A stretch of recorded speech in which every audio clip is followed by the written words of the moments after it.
साथियों नमस्कार, आप देख रहे हैं हमारा यूट्यूब मंच बोलो साथी। आज हम 24 आंवला लोकसभा में मौजूद हैं और यहाँ पर तमाम पार्टियों के लोग मौजूद हैं। उनसे हम बात करेंगे कि आंवला लोकसभा में किस तरीके का चुनावी माहौल है और कैसे सरकार जो वर्तमान में सत्ता केंद्र में है उसके प्रति वो लोग जो आंवला लोकसभा में रहते हैं वो उनके प्रति क्या सोचते हैं। और यहाँ पर जो भी कैंडिडेट प्रत्याशी यहाँ बनाए गए हैं, समाजवादी पार्टी से गठबंधन प्रत्याशी नीरज मौर्य को यहाँ उतारा गया है और बसपा से यहाँ के नगर पालिका के चेयरमैन भी हैं, उनको प्रत्याशी बनाया गया है सैयद आबिद अली। और भारतीय जनता पार्टी ने अपना प्रत्याशी जो कि इस समय भी मौजूदा में एमपी हैं उनको बनाया गया है, जिनका नाम धर्मेंद्र कश्यप। हम तमाम लोगों से बात करेंगे और जानेंगे यहाँ की स्थिति के बारे में कि वो क्या सोचते हैं आंवला के विकास के बारे में और सेंट्रल में केंद्र में सत्ता बदलेगी या नहीं। सबसे पहले सर आपका नाम क्या है? मैं मुकेश कुमार सागर जी, बीएसपी जिला प्रभारी हूँ। और ये इलेक्शन जो है ये बदलाव का इलेक्शन है। अब जनता समझ चुकी है कि धर्म के नाम से हमें खूब लड़ाया जा रहा है और अगर हम ऐसी धर्म के नाम से लड़ते रहे भिड़ते रहे तो ये इसका फ़ायदा धर्म के नाम पे लड़ाने वाले ले जाएंगे। और हमें खूब मालूम है कि हमें धर्म के नाम पे नहीं लड़ना है। धर्म हमें नौकरी नहीं देगा, धर्म हमें रोटी नहीं देगा, धर्म हमें कपड़े नहीं देगा। हम मेहनत करेंगे तभी हमें रोटी कपड़ा और मकान मिलेगा। हम अच्छे नेता को चुनेंगे तभी हमें रोटी कपड़ा और मकान मिलेगा। बिल्कुल, जैसा कि आपने कहा कि धर्म के नाम पर बीजेपी राजनीति करते आई है, लेकिन तो अगर वो धर्म पे राजनीति करती होती तो तमाम ऐसे जो नेता हैं ओम प्रकाश राजभर, जयंत चौधरी को नहीं लेके आती। तो मुझे कहीं लगता है कि वो धर्म पे अब राजनीति नहीं कर रहे हैं। देखिए मैं आपको बताऊं, जो नेताओं का आपने नाम लिया है ये सब धर्म के नाम पे राजनीति नहीं करते थे। लेकिन बीजेपी एक ऐसी पार्टी है, एक ऐसी वॉशिंग मशीन है कि किसी भी धर्म को ना मानने वाला वहाँ पहुँच जाएगा तो वो भी जय श्री राम के नारे लगाना शुरू कर देता है और जय श्री राम के नाम पे ये लोग वोट मांगते हैं और इनका दूसरा कोई काम नहीं। आंवला लोकसभा में आपकी पार्टी ने जो प्रत्याशी बनाए हैं सैयद आबिद अली, तो एक बहुत बड़ा आरोप लग रहा है जो कि विपक्ष की पार्टियां जो भी हैं वो आरोप लगा रही हैं कि बीएसपी जो पार्टी है वो बीजेपी की बी टीम है। इस पर आप क्या कहेंगे? देखिए साहब, कांग्रेस ने अभी हाल में चुनाव हुआ था तो बीजेपी के लिए वोट दिए थे राज्यसभा सदस्य के लिए और हमारा जो एक प्रत्याशी था वो तो अकेला प्रत्याशी था, उसकी तो कोई गिनती नहीं है। लेकिन बीजेपी को वोट दिया था उसने, बीजेपी को, उमा शंकर सिंह। हाँ, उमा शंकर ने बीजेपी एक वोट था तो उन्होंने दे दिया। लेकिन जिन्होंने 10-10, 11-11 वोट दिए हैं वो बी टीम क्यों नहीं है? हमारी बी टीम क्यों है? लेकिन वो पार्टी ने निकाल दिए। जैसे समाजवादी पार्टी के जो विधायक जिन्होंने समाजवादी पार्टी के साथ गद्दारी की वो पार्टी से निष्कासित किए जा चुके हैं। कांग्रेस के बकायदा है, अभी कांग्रेस को कोई नहीं निकला है जी। अगली कड़ी में हम आते हैं, यहाँ कांग्रेस के भी कुछ लोग हैं, उनसे बात करेंगे और जानेंगे कि वो इंडिया गठबंधन के बारे में क्या सोचते हैं, आंवला लोकसभा के बारे में क्या सोचते हैं। आपका क्या नाम है? मेरा नाम आकाश प्रताप सिंह, मैं प्रदेश प्रवक्ता कांग्रेस पार्टी से जी। देखिए, इंडिया गठबंधन जो है वो प्यार मोहब्बत का गठबंधन है और इंडिया गठबंधन किसी एक व्यक्ति का गठबंधन नहीं है, सारे समाज का गठबंधन है, हर धर्म का गठबंधन है, हर व्यक्ति का गठबंधन है, हर किसान, मजदूर, बेरोजगार, युवा, हर किसी का गठबंधन है। और ये गठबंधन ऐसे ही नहीं हुआ है, ये गठबंधन हमने हर स्तर पे नीचे से लेकर के हर स्तर को साधने के लिए किया है और हमारा गठबंधन एक मजबूती के साथ 2024 में अपनी सरकार बनाएगा। पूर्ण बहुमत में कांग्रेस की सरकार बनेगी केंद्र के अंदर और हमारे माननीय राहुल गांधी जी प्रधानमंत्री बनेंगे। क्या नाम है आपका? सौरभ यादव नाम है मेरा जी। और हमारा प्रत्याशी अभी नीरज मौर्य जी यहाँ उतारे गए हैं जी। और अगले आने वाले समय में बहुत अच्छी रूप में निखर के आएंगे। यहाँ के आंवला के भावी सांसद के रूप में हम उन्हें देख रहे हैं और आने वाले समय में काफ़ी बदलाव हमें देखने को मिलेंगे। अभी तक यहाँ पे 2 बार के सांसद माननीय धर्मेंद्र कश्यप जी रहे हैं, कोई आंवला में ऐसा विकास नहीं है जो देखने को मिला हो हमें। और हम इस बार सारे लोग से अपील यही करेंगे कि इस बार विकास के नाम पर वोट होना चाहिए एक बार और आगे आने वाले समय में विकास पे ही राजनीति होनी चाहिए। अभी जिस तरीके से देखा गया है और विपक्षी पार्टियों ने आरोप लगाया कि इंडिया गठबंधन ने जहां जहां मुस्लिम कैंडिडेट उतारे हैं वहां वहां बीएसपी ने मुस्लिम कैंडिडेट उतारे हैं, चाहे वो अमरोहा ले लीजिए, मुरादाबाद ले लीजिए, तमाम ऐसी लोकसभा सीट्स हैं। इस पर आप क्या सोचते हैं? नहीं, हमें अपना नुकसान थोड़ी करना है, हम अपनी जीत के लिए खड़े हुए हैं। जैसे औला में मान लो जी 24 औला लोकसभा से हमारे सैयद आबिद अली जी है खड़े हुए हैं, तो हम यहाँ पर जीतेंगे।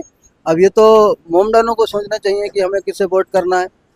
सीधे सीधे बात है कि अगर बसपा को वोट करेंगे तो हमारा प्रत्याशी नहीं, जीतेगा। तो मुसलमान कहीं ना कहीं ऐसा जो सामने आता है लोगों के सूत्रों के हवालों से, और जो रिपोर्ट सब तक आई है कि मुसलमानों पर जो अत्याचार, जो जुल्म किया गया है, क्या वो मुसलमान इंडिया गठबंधन को छोड़कर बीएसपी को सपोर्ट कर पाएगा? क्योंकि आप जानते हैं कि बीएसपी इस समय बहुत कमजोर स्थिति में है।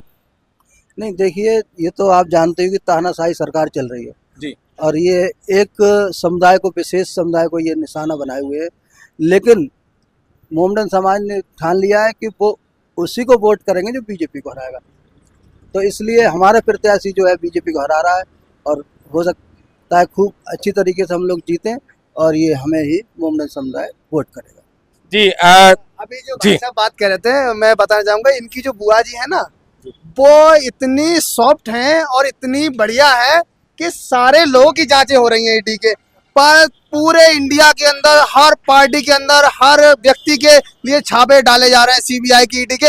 लेकिन हमारी बुआ जी ने जो अपने मुख्यमंत्री रहते समय जो पैसों की माला डलवाई थी, आज तक ईडी का छापा नहीं पड़ रहा है बुआ जी पर। और क्योंकि इसलिए नहीं पड़ रहा है क्योंकि बुआ जी जो है बी टीम में काम कर रही है उनकी, बीजेपी की, और वो ऐसे प्रत्याशी नहीं उतारती। उनके प्रत्याशी जो उतारे जा रहे हैं वो बीजेपी उतार रही है प्रत्याशी। बीजेपी बता रही है किसको वोट टिकट देना, तब दे रही है। और आपने अभी बात कही उमा शंकर सिंह को वोट देने की, अभी जो राज्यसभा चुनाव हुए जी जी तो उमा शंकर सिंह ने वोट दिया, जी। तो आपको बदले में पता आपको क्या मिला? बंगले दिए गए। नहीं, आपको नहीं। अब मैं बताता हूँ बंगला क्या दिया गया। अगर उन्होंने वोट दिया उमा शंकर सिंह ने अगर राज्यसभा के लिए बीजेपी के लिए, तो आकाश आनंद को Z+ की सुरक्षा दी गई। ठीक है, आप सोचिए, अब इनकी पूछिए इनसे बुआ जी से जाकर के कि बुआ जी ऐसा क्यों कर रही हैं। और बात ये ना, जो मुस्लिम प्रत्याशी उतारे ना, मुस्लिम इस देश का बेवकूफ नहीं है। ठीक है, मुस्लिम भी रोटी खाता है। ठीक है, मुस्लिम इस देश का राष्ट्रीय भक्त है। ठीक है, और इनको बताएगा कि किसको वोट करेगा, वो इंडिया गठबंधन को वोट करेगा। इन जैसे लोगों को बिल्कुल भी वोट नहीं करेगा जो चापलूसी कर रहे हैं, जो बुआ जी जो केवल उनकी अपनी ईडी को बचाने के लिए केवल और केवल मुस्लिमों का ध्रुवीकरण कर रही है। आपका कहने का मतलब है कि बहुजन समाजवाद पार्टी जो है वो बीजेपी का बी टीम काम कर रही है, और वो कहीं ना कहीं जिस तरीके से विपक्ष के नेताओं पे ईडी, सीबीआई, आईटी की जांच पड़ रही है, तो मायावती जी पे अभी तक किसी भी प्रकार की जांच नहीं बैठी है। तो इसका भी एक बहुत बड़ा कारण है। मैं बता दूं आपको, मैंने भैया को बता दूं, बहन जी जो है ना, एक नेता के साथ एडवोकेट भी है और वो जो भी काम करती हैं वो कानून के दायरे में रह के करती हैं। जो व्यक्ति कानून के दायरे में रह के काम करेगा, जांच तो होगी नहीं उसकी, क्योंकि वो घोटाले करेगा ही नहीं। और रह गई बात मोमडन की, तो वो तो वही देखो, स्वतंत्र वोट है, कहीं भी दे सकते हैं। आपका नाम क्या है? मेरा नाम आशीष सिंधु है जी। तो आप जिस तरीके का माहौल देख रहे हैं कि वर्तमान में जो लोकसभा का चुनाव अभी नजदीक है और उसकी घोषणा भी हो गई है, तो ऐसा आप क्या देखते हैं कि वोट जो युवाओं का वोट है, जो एक तरीके से धार्मिक भावनाओं में बांटने का जो प्रयास नेता लोग करते हैं, क्या उसमें बटेगा या नहीं बटेगा, या अपने अधिकारों के लिए युवा वोट करेगा, अपने लोकतंत्र की रक्षा के लिए युवा वोट करेगा? तमाम प्रकार के जो मुद्दे हैं, इस पे आप क्या सोचते हैं? तो सर्वप्रथम मेरा मानना ये है कि देश का युवा जो राष्ट्र के लिए मतदान करे, क्योंकि सर्वप्रथम राष्ट्र युवा जो होता है ना, वो राष्ट्र की लड़ने मिटने वाला होता है। और दूसरा आपने कहा जो धर्म के लिए, कोई धर्म के लिए मेरे नज़र में बांटने वाला है नहीं। हर व्यक्ति की मानसिकता राष्ट्र के प्रति समर्पित है और अपने धर्म के लिए हर व्यक्ति निष्ठावान होता है। बिल्कुल बिल्कुल। बाकी लोकसभा चुनाव को आप देख ही रहे हैं, आंवला सीट हमारी लगभग 1.5 से 2 लाख वोट माननीय धर्मेंद्र कश्यप सांसद जी। नहीं, आप बिल्कुल अच्छी बात है आपने, नहीं मैं एक मिनट, धर्मेंद्र कश्यप जी जीत रहे हैं यहाँ से लगातार, वो 10 साल से सांसद हैं। 5 कार्य उनके गिना दीजिए। बताइए क्या क्या 5 कार्यक्रम है? 5 कार्य आंवला लोकसभा में जो किए हों उन्होंने। ये बताइए, सांसद हमारी सीट जीत रही है, बात क्लियर है। आप अगर नहीं, अगर सीट हार रही हो तो आप बताओ। नहीं, आप 5 कार्य स्टाम्प बना लो, मैं लिख कर दे दूं। सपा बस तो इसका मतलब, इसका इस पे आप क्या कहेंगे? इनका 100% ये मानना है कि हमारी सीट जीत रही है, इस पे आप क्या कहेंगे? इनका 100% मानना है कि इनके दिल पे हाथ रखे वो जो कि बीजेपी हार रही है। इन्हें ईवीएम पे भरोसा है कि इन्हें जीतना ही जीतना है। मतलब ईवीएम में घोटाला है? घोटाला है, पक्का वाला घोटाला। इन्हें पूरा कॉन्फिडेंस है कि ईवीएम से जीते जाएंगे। हिमाचल में कहा गई सच- थी हिमाचल में हिमाचल में ईवीएम कहाँ गई? हिमाचल में कहाँ गई? दिल्ली एमपीडी में कहाँ गई? पंजाब में कहाँ गई? भैया बताओ ना।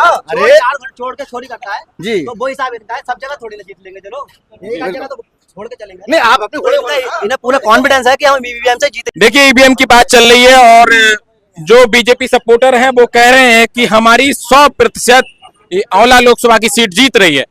तो कहीं ना कहीं कुछ लोगों का यहाँ पर ये मानना है कि ईवीएम में गड़बड़ी है और वो घोटाला कर रहे हैं। इस पर अब क्या कहेंगे? जैसे अभी आपने कहा कि ईवीएम जो है कि हमारी सीट जो है आंवला लोकसभा की वो 100% जीत रही है, मतलब 100% आप किस प्रकार से कह सकते हैं? जनता को विश्वास है नरेंद्र मोदी पे। किस मतलब जैसे कि अभी पूछा कि 5 कार्य आप गिना दीजिए, 5 कार्य गिनाइए। देश के प्रधानमंत्री भरोसा है, देश के प्रधानमंत्री की बात आपकी ठीक है, लेकिन बच्चों को और बेच के खा जाएंगे, इतना भरोसा है बीजेपी वालों के लिए कि ये बेच के पूरा खा जाएंगे। और बताइए क्या रेलवे पूरा बेच दिया। क्या नाम है आपका? मैं कहना चाहूंगा जमीनी स्तर पर देखा जाए तो भाजपा प्रत्याशी की नींद उड़ी हुई है। हम सपा गठबंधन के नीरज मौर्य जी की जीत का बिगुल बच चुका है। जिस तरह देखा जाए कि अखिलेश यादव ने युवाओं के लिए जो भी विकास कार्य किए हैं, आज तक के इतिहास में इतने विकास कार्य युवाओं के लिए कोई भी सरकार नहीं कर पाई है। जैसे कि देखा जाए जहां हम खड़े हैं आंवला में, आज ये बस स्टैंड भी सपा सरकार की ही देन है।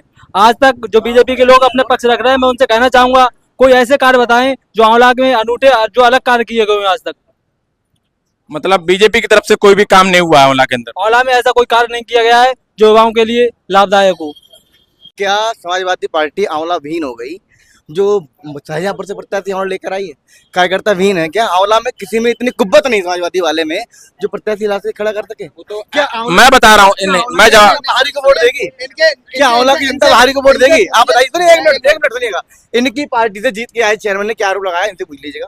2009 में इनको इतनी कुब्बत नहीं थी बीजेपी वालों की कि किसी लोकल को प्रत्याशी कर देते थे। मेनका गांधी को हवा में उड़ा करके लेकर के आई यहाँ पर, ठीक है। अब इनसे पूछिए, अब इनकी कुब्बत नहीं थी उस समय? जीत गए थे ना, अब आप जीतना। अब मैं लिख के दे रहा हूँ। आप और सुनिए, आप जहानाबाद छोड़िए, माननीय जो इस समय सांसद है ना, उस समय वो सपा से लड़ रहे थे, सही है, और उन्होंने मेनका गांधी को हरा के भेजा था, बशर्ते वो बेईमानी करके जीत गई। अच्छा, अब आंवला की बात कर लेते हैं। आंवला के लिए कोई ऐसा कॉलेज है जो बच्चों के लिए अच्छी शिक्षा मुहैया करा सके? हाँ, बहुत अच्छी शिक्षा, इतनी अच्छी शिक्षा हमारे यहाँ के माननीय धर्मपाल सिंह जी है, उन्होंने अपने 4-5 कॉलेज बना रखे हैं। जाइए आप आराम से पढ़िए, उनकी आमदनी पैदा कराइए। उनकी जो विधायक नीति आती है वो अपने कॉलेजों में लगा दी जाती है। कैसे कौन सा? कई विषय में एमएससी नहीं है, कई विषय में एमएससी नहीं है। नहीं, प्राइवेट कॉलेज में एमएससी है, लेकिन सरकारी कॉलेज में आज तक मैं आपके संज्ञान में डाल दूं, किसी भी प्रकार से किसी भी नेता ने, मंत्री ने या विधायक ने, सांसद ने प्रयास ये नहीं किया। एक छात्र होने के नाते ये बताइए, क्या उनको ये प्रयास करना चाहिए था कि सरकारी कॉलेज में बच्चों को, जो गरीब परिवार से बच्चे आते हैं, जो उतनी फीस मुहैया नहीं कर सकते हैं, क्या उनको सरकारी तरफ से शिक्षा मुहैया कराया जा सके? ना, बिल्कुल प्रयास किया होगा और आगामी समय में करेंगे। अभी तक तो नहीं हुआ है। 10 सालों के इतिहास में कोई भी एक भी ऐसा नहीं, प्रोफेसर भी नहीं है। आप तो वहां रहते हैं लोहिया में। नहीं, क्यों नहीं? प्रोफेसर कमी है, ये बात कई विषयों में प्रोफेसर नहीं। ये बात मैं स्वीकार रहा हूँ, वाकई प्रोफेसर की कमी है और उन्हें जल्दी पूर्ण किया जाएगा, ऐसा मेरा आत्मविश्वास है। आप सरकार चला रहे हो केंद्र में, 7 साल से आप राज्य में सरकार चला रहे हो, कमी पूरी करेंगे। कब करोगे भैया? जब जाने पे आओगे तब करोगे। अपने कॉलेजों में आपके सबके पूरे स्टाफ पूरा है, सरकारी कॉलेजों में कमी है। आपके साथ पूरे थे क्या? साथियों, बहुत बहुत धन्यवाद। आपने देखा कि आंवला लोकसभा में जिस तरीके का माहौल है और माहौल बदलने का प्रयास भी है। लोग बता रहे हैं कि भारतीय जनता पार्टी ने यहाँ के लोगों के लिए कोई विशेष काम नहीं किए हैं। विपक्ष की तरफ से भारी प्रत्याशी को लाया गया है, जो कि लोगों का आरोप भी है कि भारी प्रत्याशी बनाया गया है, उसका कहीं ना कहीं विरोध भी दिखाई पड़ता है। लेकिन बीजेपी के लोगों को ये भी एक आशा है कि हम जो वोट मांग रहे हैं वो मोदी के नाम पे वोट मांग रहे हैं, भारतीय जनता पार्टी के नाम पे वोट मांग रहे हैं। कैंडिडेट के नाम पे यहाँ पर किसी प्रकार का कोई वोट नहीं मांगा जा रहा है और उसका विरोध एक बहुत बड़ा देखने को मिलता है कि बीजेपी की तरफ से किसी भी तरीके का यहाँ पर मोटे तौर पे किसी भी तरीके का कोई काम नहीं हुआ है। साथियों, बहुत बहुत धन्यवाद आपका। वीडियो अच्छी लगी हो तो हमारे चैनल को सब्सक्राइब करें, लाइक करें और अन्य लोगों तक शेयर करें और अपनी प्रतिक्रिया कमेंट बॉक्स के माध्यम से दें।